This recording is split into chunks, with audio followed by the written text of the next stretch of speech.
Estoy grabando este video al filo de las 11 de la mañana con 49 minutos de este martes 10 de septiembre y alrededor de unas 72 horas después, en donde vemos el reflejo de un país en enorme tensión, si hemos de opinar en torno de lo que ocurre en las redes sociales, porque en efecto también existe una gran mayoría de ciudadanos a quienes no les importa que la democracia en nuestro país tenga las horas contadas, y no exagero cuando así podemos caracterizar el plan de destrucción judicial promovido por Andrés Manuel López Obrador como parte de lo que también se ha dado en conocer como Plan C.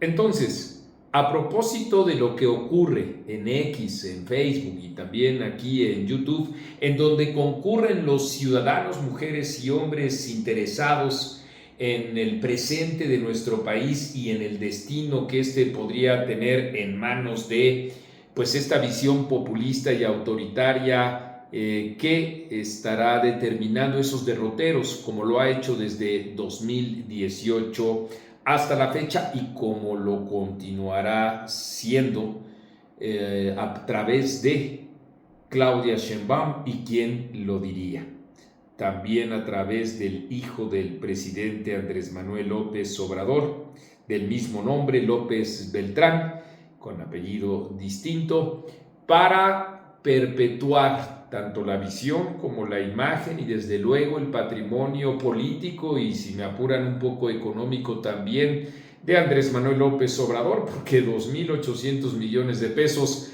que son los que recibe como prerrogativas Morena, créanme que no son poca cosa, desde luego que no, y en medio de toda esa ambición desmedida del gobierno, les decía, les digo, estamos viviendo un México bizarro. Díganlo si no, el primer elemento con el que quisiera demostrar esa situación: un gobierno federal que se autoproclama como honesto, está coaccionando, está presionando o está sobornando, o todo al mismo tiempo, a un senador, porque un voto es el que le falta para ese plan de destrucción. Se dice honesto y sin embargo recurre a este tipo de artificios harto cuestionables. ¿Y qué me dicen ustedes, desde luego, de aquellos partidos políticos que, como el PAN, presentaron a candidatos que no tienen el soporte ético, político e intelectual y que están sujetos a los bombardeos económicos o a las presiones del gobierno federal porque tienen cola que les pisen? Les decía, miren, son las 11:53 de la mañana en estos momentos y no puedo asegurar en modo alguno que Miguel Yunes vaya a votar con Morena. Ustedes han visto los rumores que desató un artículo sin fuentes y que da como un hecho, y que más aún, desde luego, ese hecho se ha venido alimentando por el silencio de este legislador veracruzano, igualmente que por Citlali Hernández, quien ahora sí, se armó la gorda, porque ella misma dice que Miguel Yunes está muy cerca de engrosar las filas de Morena. No sabemos lo que ocurra. Lo que sí sabemos es que hubo muchos ciudadanos, por decirlo menos crédulos, por decirlo más cómplices, que dentro de la oposición estuvieron convalidando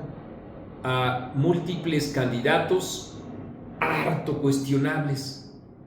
Ustedes recordarán, sobre todo aquellos que nos siguen desde hace más de un año, que etcétera, y yo en lo particular antepongo el hablar en primera persona porque siempre me hago responsable de lo que digo, señalé que en modo alguno ni el ejercicio periodístico, en nuestra opinión, ni la política en general debiera, porque este planteamiento del debiera también remite a la necesidad de la ética, no ya digamos en el periodismo, que esa es la que nos acompaña en nuestras labores cotidianas, no, sino dentro del ejercicio de la política. Así es que debiera ir acompañada de un mínimo decoro como para no respaldar a este tipo de personajes, y mencioné con todas sus letras, no solo a uno, o a dos o a tres, sino a toda la familia Yunes, que colocaba a los ciudadanos también en una situación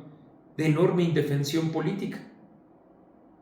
¿Se acordarán ustedes algún debate que tuve incluso con Fernando Belauzarán cuando hablábamos de los impresentables candidatos, y que era como si se dijera: el gobierno tiene a sus corruptos, nosotros defendemos a los nuestros? Recordarán cómo abajo aquí ustedes me criticaban por eso, o algunos de ustedes me criticaban por eso. La gran mayoría de las audiencias, etcétera, no, y se mantuvieron firmes permanentemente frente a un aluvión enorme que venía del gobierno federal y de la propia oposición, porque hay que apoyar a unos o a otros, cuando en realidad lo que hemos visto es que utilizan a los ciudadanos como masa de maniobra. Y en ese terreno les digo con mucho gusto, con el orgullo de la inteligencia y con el orgullo del ejercicio del periodismo, que no nos equivocamos, que con todas sus letras dijimos que era un error. E insisto, dentro de 10 minutos o una hora, ustedes sigan la barra informativa de etcétera, probablemente Yunes no ceda, y después de haber generado una enorme presión, cualquier cosa que le ocurra le eleva el costo a el gobierno federal, y entonces se mantiene en las filas del PAN. Es posible.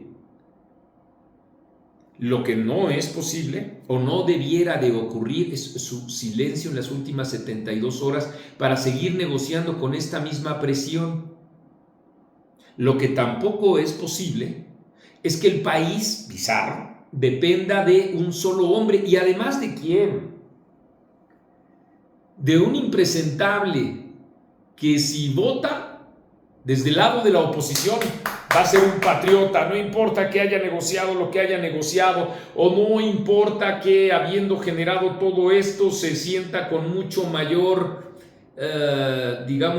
fuerza para no ser tocado por el propio gobierno. No importa que haya tenido en vilo a muchos ciudadanos.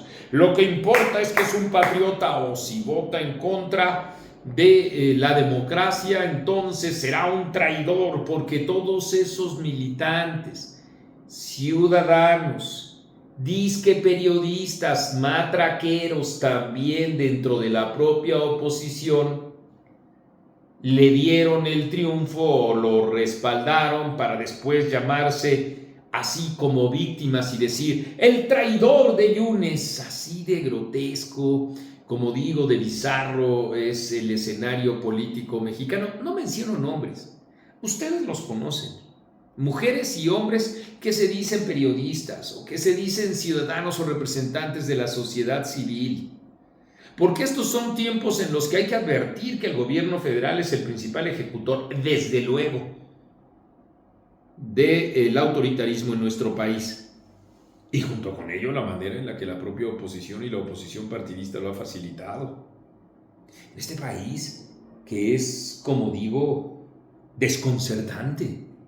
Muchos de nosotros veíamos, yo en lo personal lo sigo viendo, que dentro del PRI podría abrirse alguna fractura que favoreciera al gobierno federal.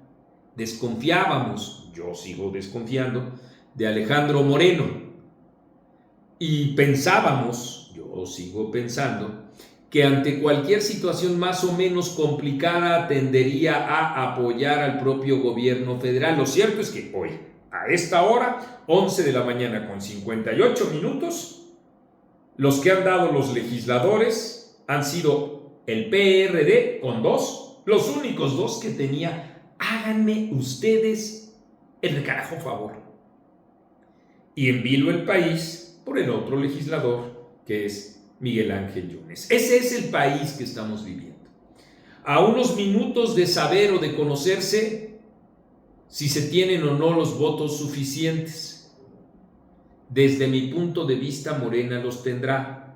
Y sobre todo sobre la base de la persecución política que hay de un senador de parte de Laida Sansores. Échenle un ojo a mi fábula sobre ella, la mujer que quiso ser un jaguar y en realidad es un orangután. Les invito también a que apoyen económicamente a Etcétera, a que lo hagan a través de mi cuenta aquí en Santander, a que se suscriban, porque esto es Etcétera y yo soy Marco Levario Turcot.